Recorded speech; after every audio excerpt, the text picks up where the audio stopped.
Where the deceased has not provided otherwise, the law that will be applied to his succession is the law of the habitual residence of the deceased. In this case, the foreign nationality of the deceased or the country in which he died do not matter. Thus, the habitual residence is the key connecting factor for the choice of law under the regulation. But the deceased can set aside that rule by choosing the law of the state of his nationality instead.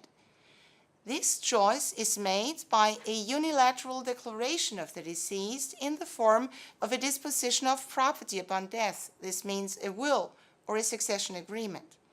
Where the testator has more than one nationality, he or she can choose any of them as the applicable law. Before making the choice, he or she should obtain legal advice from an expert as to whether the law of the one or the other state is more favorable to his or her financial and personal interests. In case of a valid choice of the law of the nationality by the testator, the heirs and other parties concerned can make a written choice of court agreement that the courts of the member states of the nationality shall have exclusive jurisdiction to rule on any succession matter. Thus, the courts of the habitual residence state will lose jurisdiction.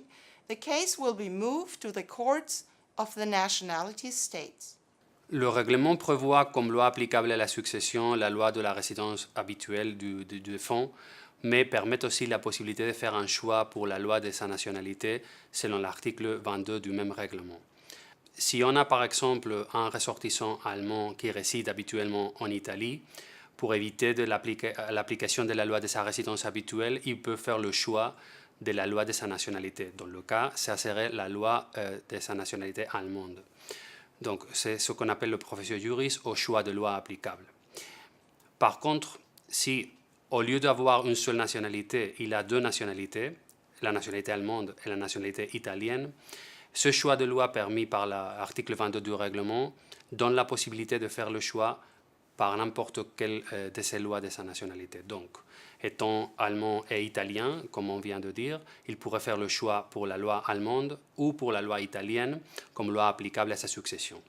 Le choix de loi, en tout cas, dans le premier exemple, dans le deuxième exemple, peut être fait de façon explicite ou implicite.